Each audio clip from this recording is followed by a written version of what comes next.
Sehingga kesimpulan saya, yaitu Gus Bah sedang dibaklawikan oleh orang-orang Baklawi itu. Dibaklawikan. Dan saya tidak heran kenapa demikian, karena memang sudah menjadi tabiat mereka seperti itu. Walaupun mereka tidak berniat seperti itu, tidak berniat untuk membaklawikan Gus Bah, mungkin niatnya adalah hiburan. Tetapi ingat, para habaib yang tidak memperdulikan, memang mereka itu rata-rata tidak peduli dengan hal-hal yang kecil. Ya.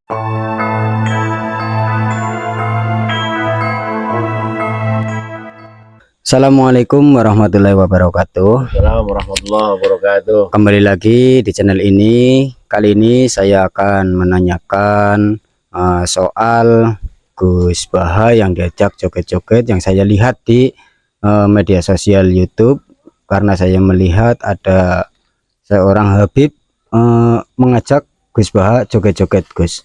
Nah, menurut Gus itu gimana, Gus? Gus Bah itu diajak joget-joget sama Habib.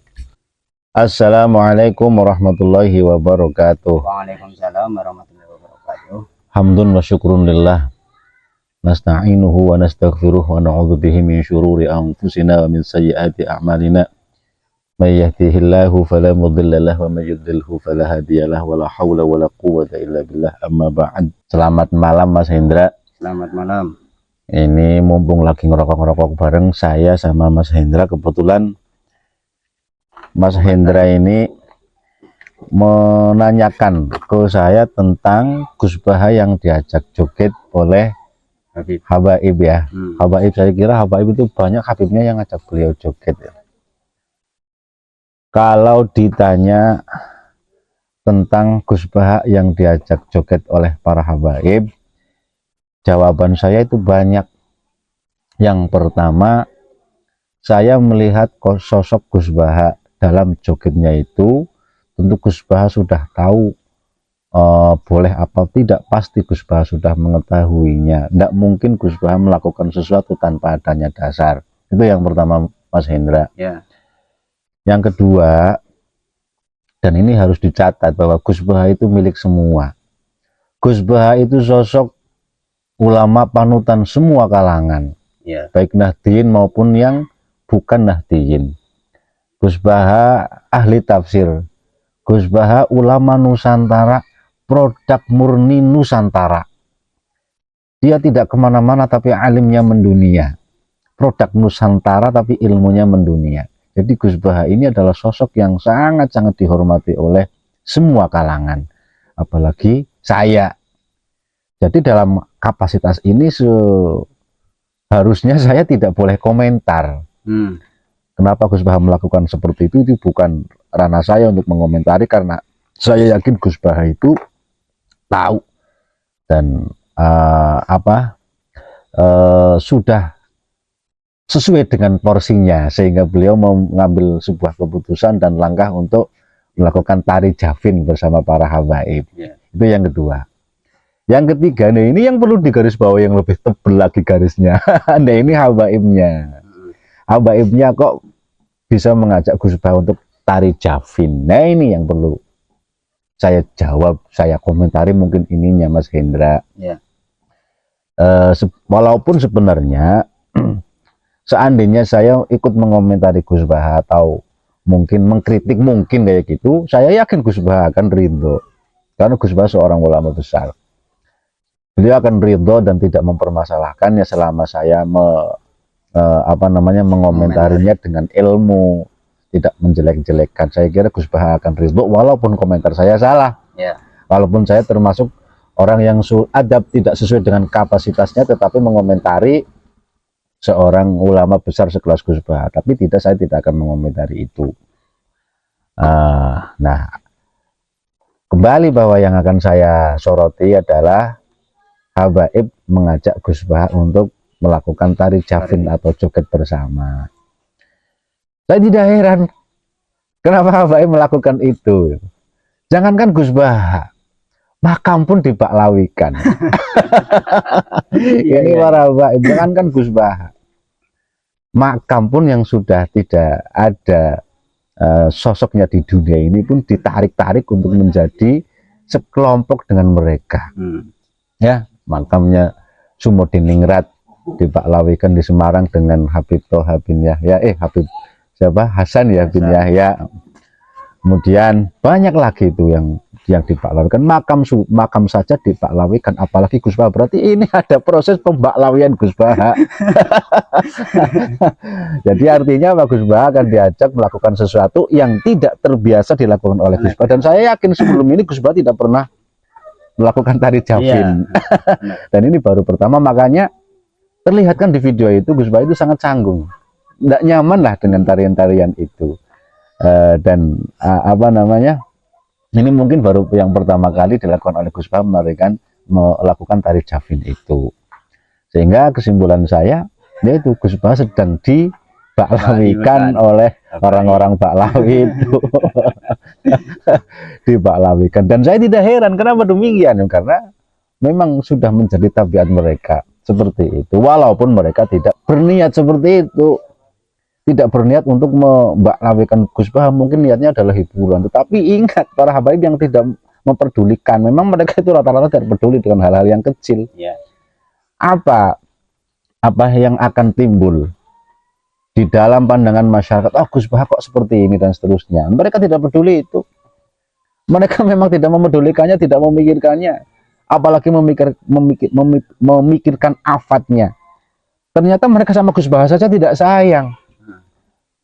Mereka itu saya kira egois, para habaib ini egois, mementingkan diri sendiri, sehingga menarik-narik Gus Baha untuk melakukan sesuatu yang tidak terbiasa dilakukan oleh Gus Baha dengan kapasitasnya sebagai seorang ulama.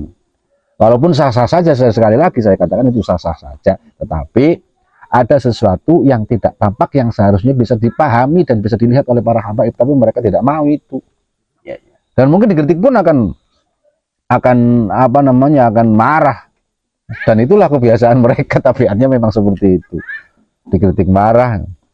Seperti halnya ini polemik nasab ini, dari polemik nasab ini mulai muncul, ya kan, kalau memang mereka itu benar-benar zuriyatul Rasul, zuriyahnya Kanjeng Nabi Muhammad Shallallahu Alaihi Wasallam, akan menampakkan akhlaknya Kanjeng Nabi, seharusnya kan seperti itu. Tapi ternyata apa yang kita lihat dari sekian lama konflik ini mencuat, baik di media sosial maupun di dunia maya maupun di dunia nyata, saya belum pernah melihat satu habaib yang menampakkan akhlaknya Kanjeng Nabi Muhammad Shallallahu Alaihi Wasallam. Semuanya marah, semuanya menframing, semuanya mengancam. Banyak yang mengancam, enggak semuanya sih, banyak yang mengancam. Artinya mereka itu membentengi nasabnya agar tetap eksis diakui sebagai zuriatun Nabi di Indonesia ini, dengan framing, dengan ancaman kualat, dengan ancaman su'ul khotimah. Belum satupun yang menampakkan diri sebagai seorang yang pantas diakui sebagai cucunya Kanjeng Nabi Muhammad Shallallahu Alaihi Wasallam. Misalkan ada salah satu habib, saya hanya membayangkan, saya pernah ngomong di media juga kayak gini, ada habib yang mengatakan, silahkan wahai siapapun, siapa yang menanyakan keabsahan nasab-nasab kami, silahkan, sebagai bentuk rasa cinta panjenengan terhadap Kanjeng Nabi Muhammad Shallallahu Alaihi Wasallam. Dan saat ini kami yang selama ini diakui sebagai cucunya Kanjeng Nabi, ternyata ada indikasi, ada korina, ada amarah, ada tanda-tanda bahwa kami bukan cucu. Silakan dicek, silakan diteliti, dan itu semua adalah hak panjenengan sebagai umatnya Kanjeng Nabi. Dan kami akan ikhlas seumpama kalian tidak meyakini kami sebagai zuriyatun Nabi. Silahkan, monggo, panjenengan tetap diakui sebagai umatnya Kanjeng Nabi, karena Kanjeng Nabi pasti sayang kepada panjenengan. Yang satu, yang jelas-jelas bersyahadah, yang jelas-jelas iman kepada Nabi, dan jelas-jelas mencintai Nabinya. Dan kalian tidak melakukan ini semua, meragukan nasab seseorang, kecuali karena mencintai Kanjeng Nabi, dan tidak sembarangan menetapkan, mengisbat nasab seseorang terhadap Kanjeng Nabi Muhammad Shallallahu Alaihi Wasallam. Silakan didoakan, orang-orang yang sedang protes tentang nasab mereka itu didoakan, di husnuzoni, disayangi. Kan enggak, belum ada yang menampakkan itu. Semuanya marah, semuanya itu menframing, semua itu apa namanya ya hampir semua ini, hampir semuanya kan seperti itu, apa namanya, reaksi dari sekelompok orang, ya termasuk saya dan banyak yang lainnya, dari Kiai Imaduddin Usman Al-Bantani, dan akhirnya terbikinlah PWI, Perjuangan Wali Songo Indonesia, Laskar Sabilillah. Semua itu dianggapnya sebagai musuh, dianggapnya sebagai umat Kanjeng Nabi yang tidak meyakini zuriyahnya Kanjeng Nabi diancam su'ul khotimah, diancam tidak mendapatkan barokah dalam ilmunya, dibenturkan dengan kiainya, dibenturkan dengan sesama santri. Belum ada yang menunjukkan akhlaknya Rasulullah. Mana buktinya kalau memang mereka akhlak cucunya Kanjeng Nabi? Dari data tidak ada, dari DNA mereka nggak terkonfirmasi sebagai DNA-nya Kanjeng Nabi, nggak terkonfirmasi. Akhlaknya pun tidak diusahakan untuk ditampakkan. Ini kan aneh. Makanya dalam kasusnya Gus Baha ini saya cenderung menggunakan kalimat seperti tadi. Gus Baha, jangankan Gus Baha, makam pun dibaklawikan. Gus Baha juga nantinya akan dibaklawikan. Dan sudah terjadi kan seperti itu. Walaupun itu bagi Gus Baha sendiri no problem, bagi para habaib juga mungkin nggak demikian. Tetapi kita itu menyoroti Gus Baha itu milik bersama sebagai seorang tokoh yang dijadikan sebagai panutan. Ketika melakukan hal-hal semacam ini, apalagi yang mengajak itu para habaib yang sedang konflik, yang sedang dikonflikkan itu, otomatis akan banyak pemikiran-pemikiran dari orang-orang yang seperti kami itu menganggap bahwa ini habaib bajuk ini sama Gus Baha.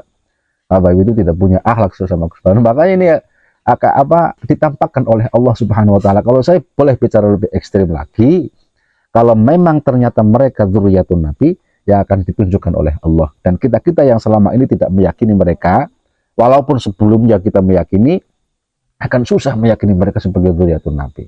Akan ditampakkan oleh Allah bahwa mereka bukan dzurriyyah. Seandainya, saya ulangi lagi, seandainya mereka itu dzurriyyatun Nabi, maka Allah akan menampakkan akhlaknya Kanjeng Nabi, akan memberikan hujah-hujah yang rasional, sehingga kami yang dulunya meyakini Habib sebagai dzurriyyatun Nabi dan sekarang tidak, akan kembali lagi meyakini. Dan mereka tentunya tidak marah karena kami melakukan semua ini karena cinta terhadap Kanjeng Nabi dan tidak sembarangan untuk mengisbat orang-orang yang terindikasi bukan dzurriyyatun Nabi walaupun sebelumnya diakui oleh orang banyak. Tidak cukup dengan asyuhra wal istifadhah, karena asyuhra wal istifadhah masyhur di kalangan orang banyak sebagai cucunya Kanjeng Nabi, tetapi suatu saat bisa berubah asyuhra wal istifadhah tersebut. Kalau memang cucu betul dari Rasulullah, maka Allah akan menunjukkannya lewat apapun. Tetapi sebaliknya, kalau memang mereka bukan cucunya Kanjeng Nabi, siapapun yang membentengi, siapapun yang membelanya, siapapun yang mendekenginya, Allah juga akan menampakkan bahwa mereka itu bukan cucunya Kanjeng Nabi. Di antaranya itu tadi, dari DNA tidak terbukti, dari manuskrip dari data-data juga belum terbukti kan? Ya. Akhlaknya pun demikian. Bahkan Gus Baha yang menjadi milik bersama, menjadi tokoh yang dihormati, diagungkan oleh semua kalangan, ternyata pun diajak untuk melakukan sesuatu yang sebelumnya tidak pernah dilakukan oleh Gus Baha. Setahu kita, walaupun mungkin beliau pernah melakukan tari capin, tapi kan belum pernah dipublish. Nah, ini adalah merupakan amarah juga, tanda-tanda bahwa Habib ini memang tidak peduli dengan hal-hal yang demikian, padahal itu penting. Kalau memang mereka, mohon maaf, kalau memang mereka itu mampu berpikir yang lebih jauh, seharusnya tidak berani untuk mengajak Gus Baha tari capin bersama. Silakan tari capin itu gaya-gaya mereka, silahkan, tapi jangan ajak Gus Baha dong. Seharusnya seperti itu, itu hak mereka. Kita hanya mengomentari kan seperti itu. Karena apa begini, Mas Hendra, Allah Subhanahu wa taala berfirman di dalam Al-Qur'an. Suaranya saya lupa, tapi ayatnya kayaknya bunyinya kayak gini. A'udzubillahi minasyaitonirrajim. Wa idz ta'adzana rabbuka la yab'atsanna 'alaihim ila yaumil qiyamati may yasubuhum su'al 'adzab. Artinya Allah itu memberikan woro-woro kepada Kanjeng Nabi, memberitahu kepada Kanjeng Nabi bahwa orang-orang Yahudi ini pada setiap masa akan diutus seseorang untuk mengurus mereka. Kejahatan-kejahatan yang dilakukan oleh orang-orang Yahudi pada setiap masa akan Allah utus orang yang akan memberesi itu loh. Kejahatan-kejahatan ataupun kotoran-kotoran yang dibikin oleh orang Yahudi Allah akan mengutus seseorang untuk membersihkannya setiap masa. Sampai kapan? Sampai hari kiamat. Nah, makanya kita ini ketika melihat seperti itu, kelakuan para habaib ini, oknum ya, tambah yakin terhadap ayat tersebut, bahwa seandainya mereka benar-benar Yahudi, dan di Nusantara ini mereka memang sudah melakukan beberapa hal yang sangat-sangat fatal kan, membelokkan sejarahnya Wali Songo, setelah dinafikan Wali Songo dari nasabnya para habaib, ya kan, padahal Wali Songo sebelumnya belum pernah urusan kan dengan mereka.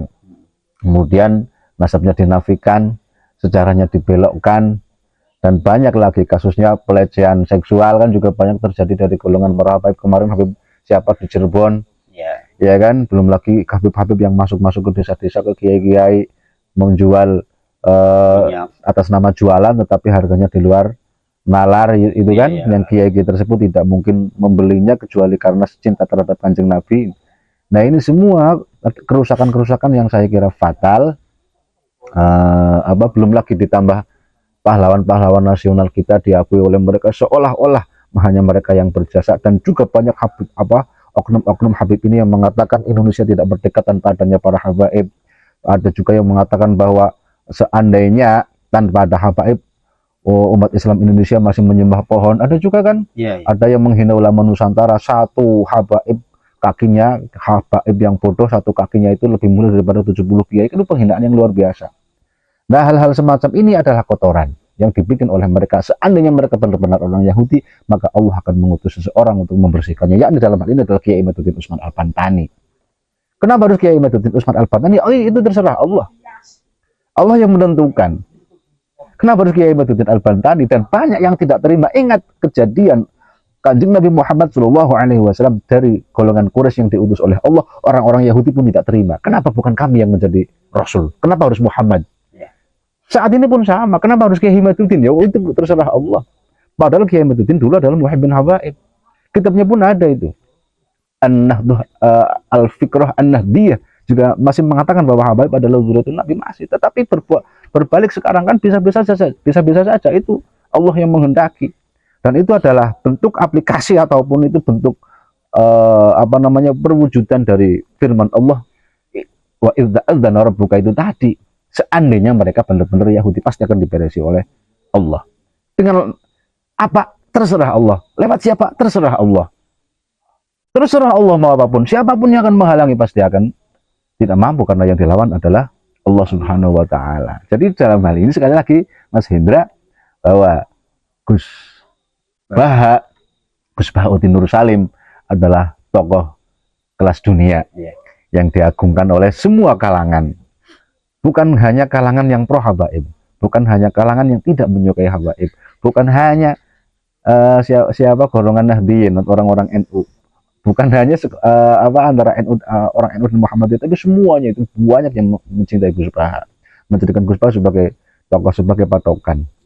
Beliau itu alim, luar biasa kan, tetapi Gus Baha melakukan sesuatu yang tidak pernah dilakukan sebelumnya, secara publik tidak diketahui melakukannya.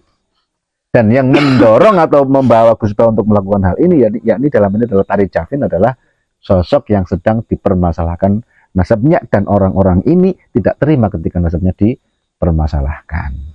Jadi yang disoroti siapa dalam ini? Habaib mencoba untuk membaklawikan Gus Baha. Tapi saya tidak heran, jangankan Gus Baha untuk dibaklawikan, orang mati saja sudah dibaklawikan juga.